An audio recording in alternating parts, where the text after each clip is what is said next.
Yeah.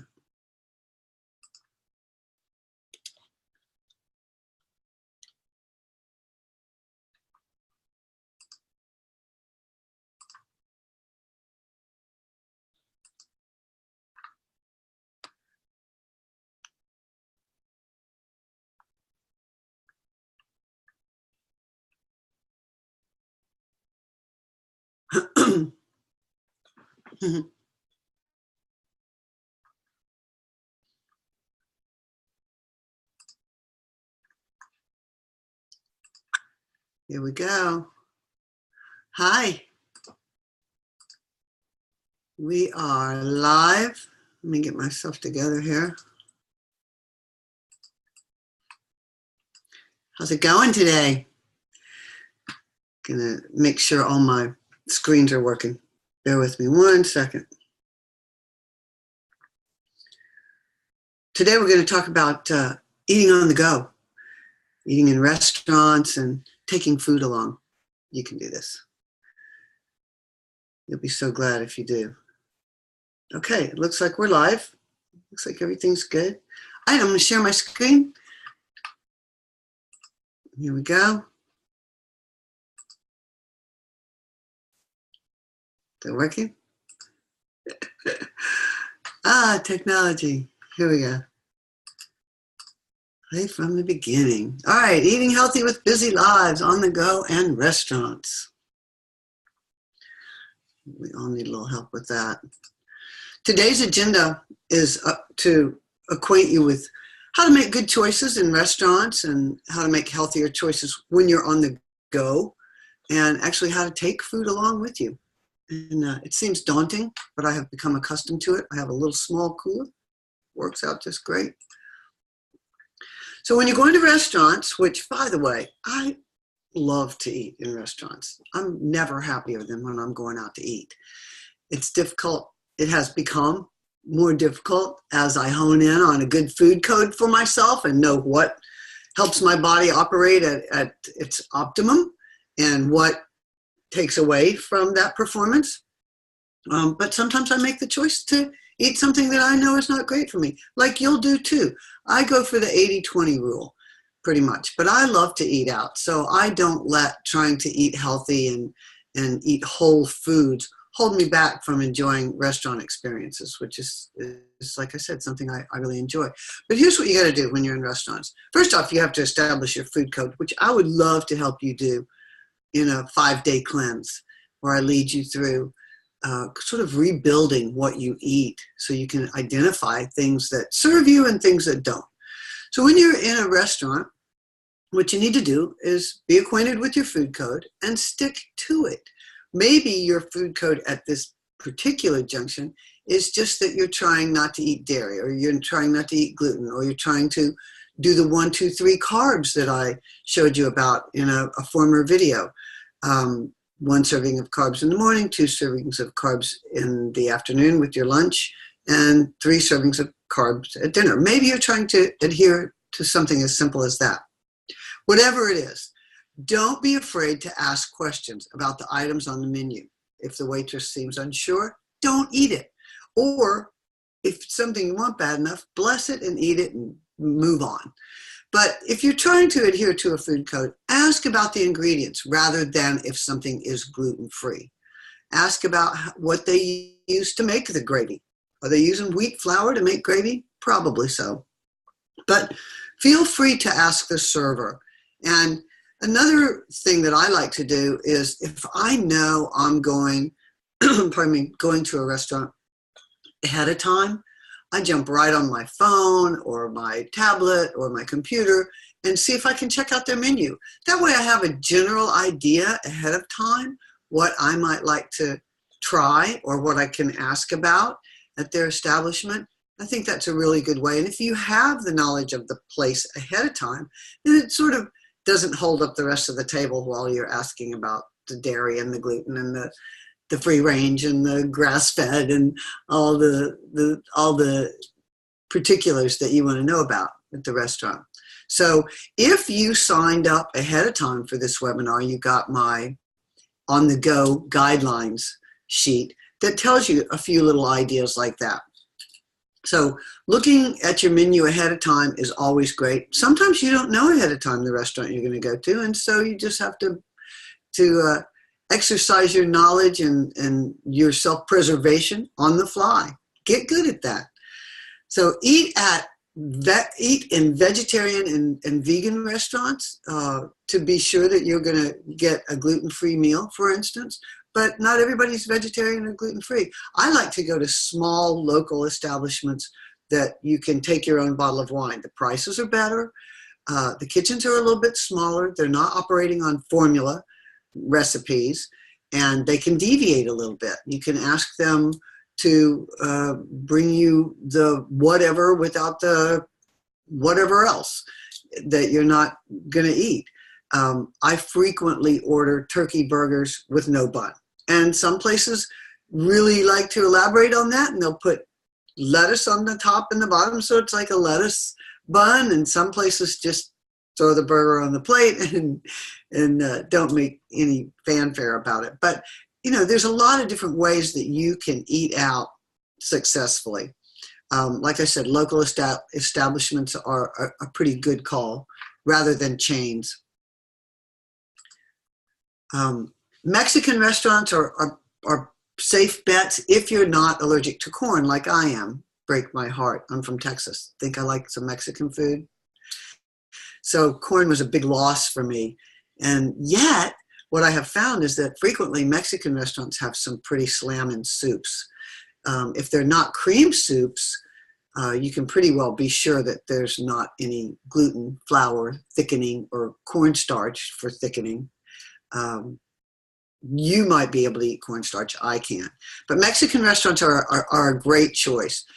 Go for dishes with beef, chicken, shrimp, avocado, tomatoes, grilled veggies, rice, and beans. Yeah, they're going to have cheese on it. You might be able to ask for them to not put the layer of cheese on top if you're avoiding dairy.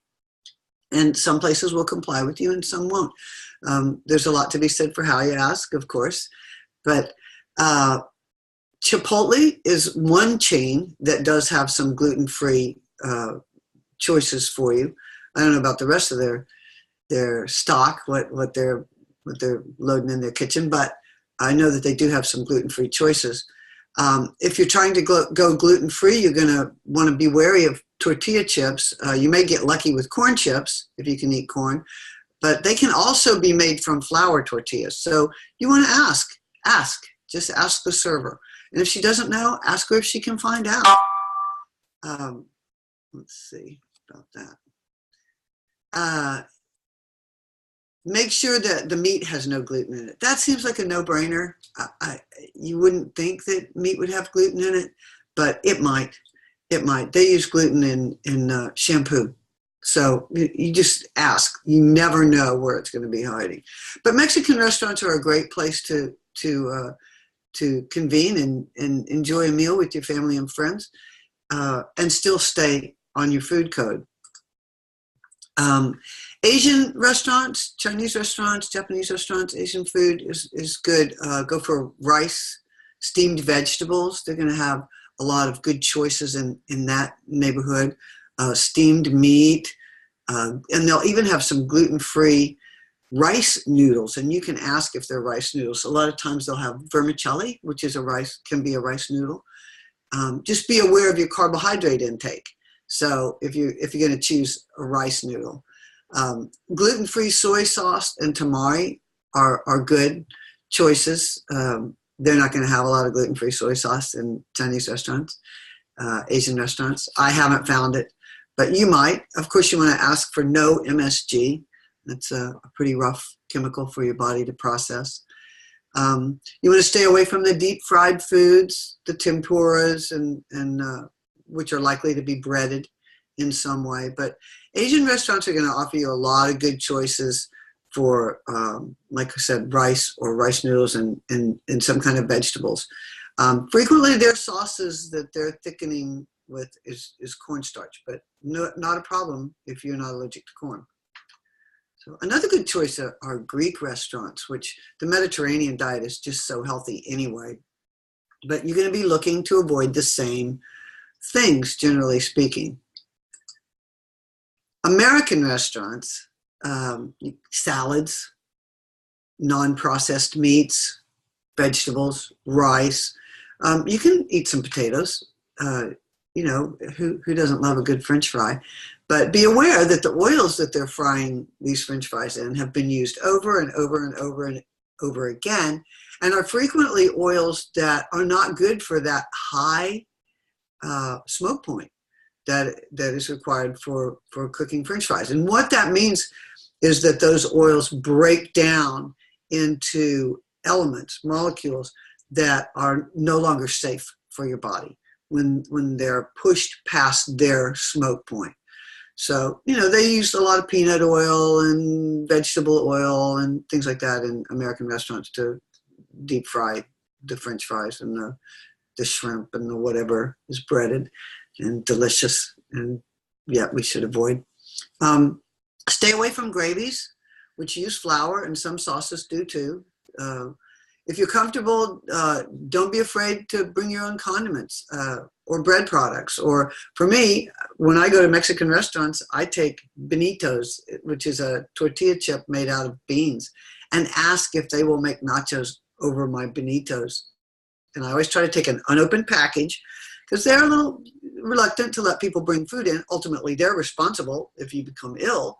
So there again, smaller, locally owned restaurants will be more willing to do things like that. But I sneak condiments and bread and my own chips in restaurants all the time. Scrape everything off onto my bread so I can have a sandwich that I want. Don't be afraid to do that. And if you feel uncomfortable, you can ask them about it. They may tell you no, but I just kind of do it on the sly anyway. Fast food restaurants, there's not a lot of good choices here. There's not a lot of good choices. Fast food restaurants should always be your last ditch. I know when I'm traveling and I'm in an airport, I'm going to make sure I'm taking something that I can eat. I have been forced to go to the only game in town, a McDonald's, and grab a chicken breast sandwich that was just grilled. I think it didn't have any breading. Scraped everything off, at least got a little bit of protein. Of course, the quality of the chicken was questionable, and I knew that, but I was starving. Generally, when I travel to Texas, that's a pretty long travel day. So you got to make sure to take something with me, or I'm going to eat something like a McDonald's chicken sandwich with no bun. I did go for the French fries. I did.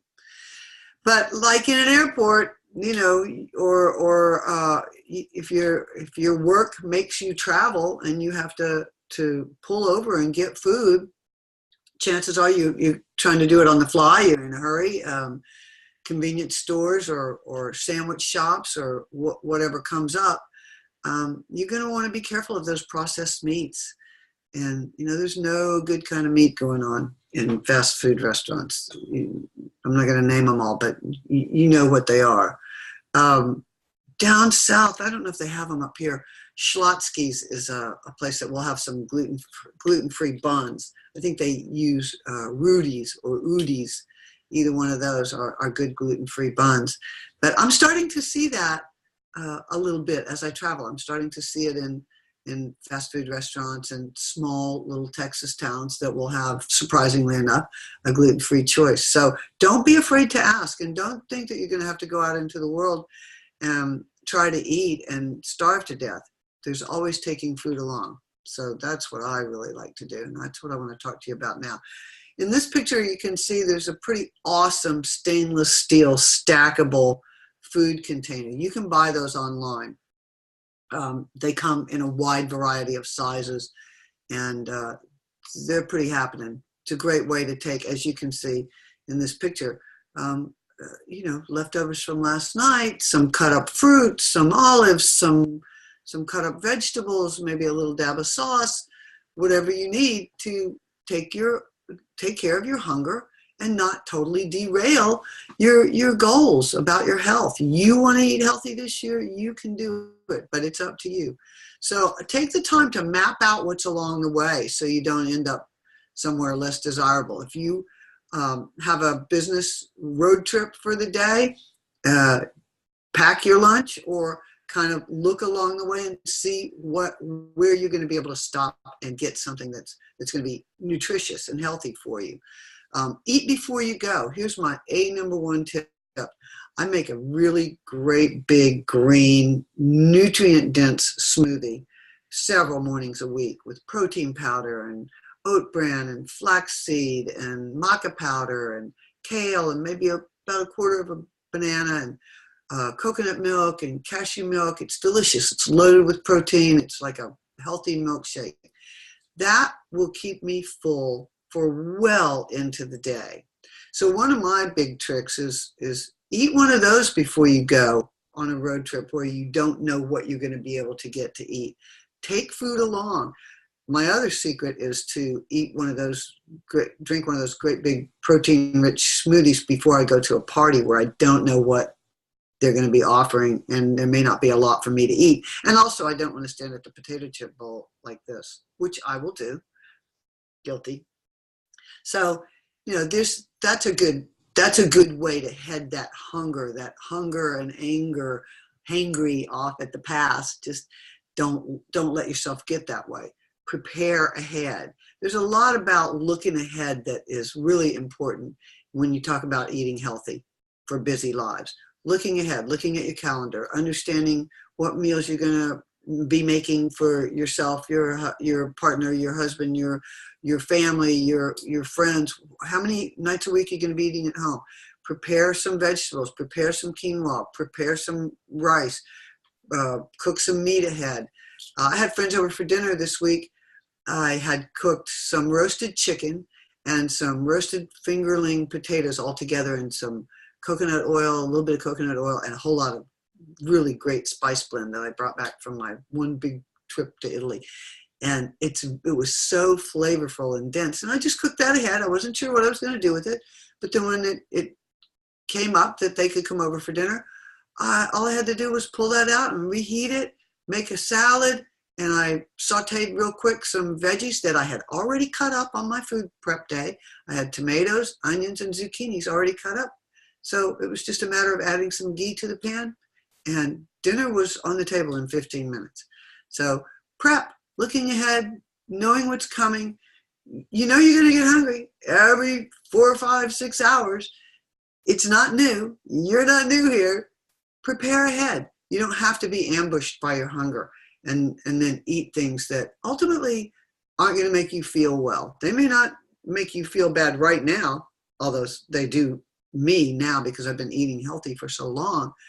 A big sandwich with gluten bread and a bunch of French fries is definitely going to make me feel bad. But if that's not your case, then maybe it's okay for you to stop and eat like that once in a while on the go. Or you can plan ahead. Plan ahead a little bit. Eat some carbs, some protein, and some healthy fat before you leave for your road trip for the day. Make sure you get filled up so that you're not going to be as hungry, and take things along. There's a lot of good stuff to take along. I'm going to show you this. It's going to reverse the letters, I think. This is Coconut Snacks. It's made by Creative Snack Company. It has chia seeds, sunflower seeds, and pumpkin seeds and coconut. It's delicious. I try to keep a bag of that in my car just as a little go-to. The other thing that's really good is Larissa's Kitchen, Lorissa, Larissa's Kitchen. She has gluten-free, really well-sourced beef and chicken. It's like jerky. So it's a nice high-protein snack. It's a little bit softer than jerky. She has a chicken teriyaki. She has a red chili beef, a couple of different things. You can, a teriyaki, did I say that? Teriyaki, ginger sesame, something like that. You can look her up, Larissa's Kitchen. And you might be able to find that in some health food stores. Here's another good thing. This is probably, like I said, going to turn the letters around, but I'll tell you what it is. This is called Epic. This is 100% natural bison. This particular one is bacon and cranberry. And if you read the ingredients, it's really well-sourced bacon. No nitrates or nitrites are added. Very little sugar. This is going to be a great high-protein snack, as you can see. It's just a little, like a little piece of meat. It's delicious. It's going to save you. That alone might be just what you need to get you through the rest of your busy day on the go until you can get back home, where you're going to be eating your good, wholesome, whole foods full of nutrients. So there's a lot of ways to prepare ahead. I take a cooler. I take a cooler because I teach horseback riding, and I'm gone for a good chunk of the day when I teach. Yoga on horseback is what I teach. Pretty cool. But I take a cooler, and I have good filtered water in there, so I'm not buying plastic bottles of water. That plastic it's got to go eventually, hopefully. So I take good filtered water. I take myself whatever I had last night, a little container of some leftovers, or I'll make a sandwich, my beloved chicken salad, and try to avoid getting some chips, try to find some kind of salty, crunchy thing to take with it, and I'm good. If I'm not going to be gone for enough time for it to be a meal, I may just take some fruit. I may take some dairy-free, some nut cheese and some celery, or some sunflower butter is my go-to rather than peanut butter. There's a ton of great nut butters out there, cashew butter, peanut butter, hazelnut butter, all kinds of different butters that you can put on celery or bread, gluten-free bread for me. Easy to take food along in a small cooler. My cooler is very small. It's smaller than, say, a 6-pack cooler that will fit a 6-pack. This won't even fit a 6-pack. It might fit four cans. So it's just to give you an idea of the size. And I don't use ice. I use little freezer packs. There's tons of varieties of styles of coolers. There's soft-sided ones and little hard ones with a handle. I'm accustomed to having one of those in my car. It's just a great way to take food along. So that also involves a little planning for your shopping. So you know you're going to take a cooler 3 days a week. You're going to have this stuff to put in your cooler. And I use those freezer packs. Like I said, I don't use ice. There's a wide variety of styles of those too. Let's see. Any other notes? When you're going to an event, try to plan your meals around it. I do this for every event I go to. I know my odds of getting something that's within my food code is going to be slim to none. So, no, it's up to me. It's up to me. I never make how I eat, which is decidedly different from many people I know. I never make it my host's problem. Oh, I can't eat that. I just never say that to anybody. I just quietly don't put that on my plate. And if I see a hostess thinking, why are you eating my specially prepared dish? I may, at a given opportunity, whisper in her ear, that looks delicious. I would love to try it. I don't eat such and such an ingredient, just to let her know, because, I don't want to hurt anybody's feeling. But again, I just don't make my eating routine anybody else's problem. And they don't even know it, but they're thanking me for it.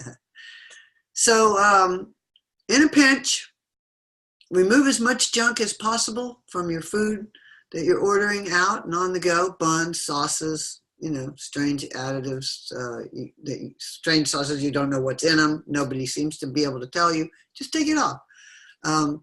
Just always ask if there's alternatives. They're happy to provide you an alternative if they can, generally speaking. Even some sporting event venues are starting to have some special gluten-free offerings now.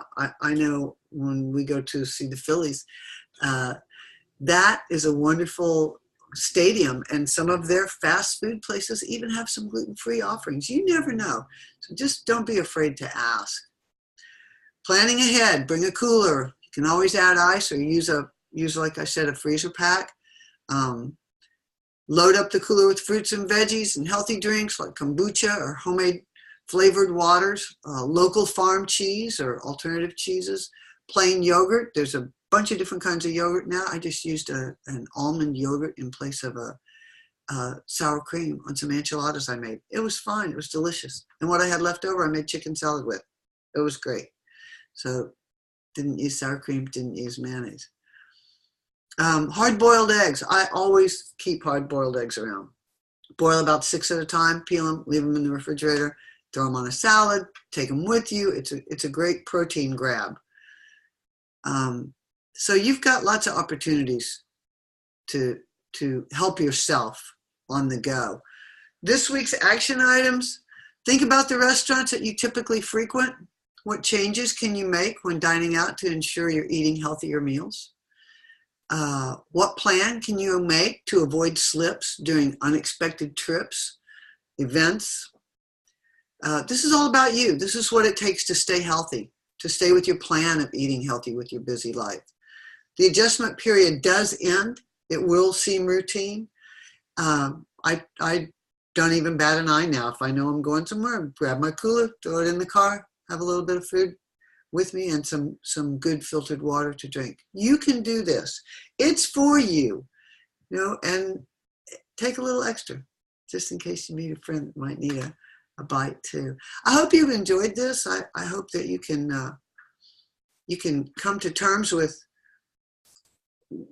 taking the time to plan ahead.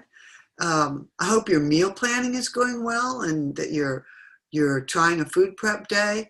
All of these things will keep food in front of you that serves you instead of hurts you. And that food just becomes more and more delicious as you get accustomed to eating nutrient-dense food. You'll find that you're not as hungry eating nutrient-dense food. So next week, we're going to talk about healthy snacks, and we're going to wrap it up with that next week. But I do want to tell you that I have a 5-day cleanse coming up. And what's good about a 5-day cleanse is that it's short. You can wrap your head around it. You can have your glass of wine on your Saturday night if you want to do the cleanse during the routine of your work week or whatever days of the week that is. And it's just something to think about. I'll send some emails out about it. But in the meantime, eat healthy on the go. You can do this. All right. Bye.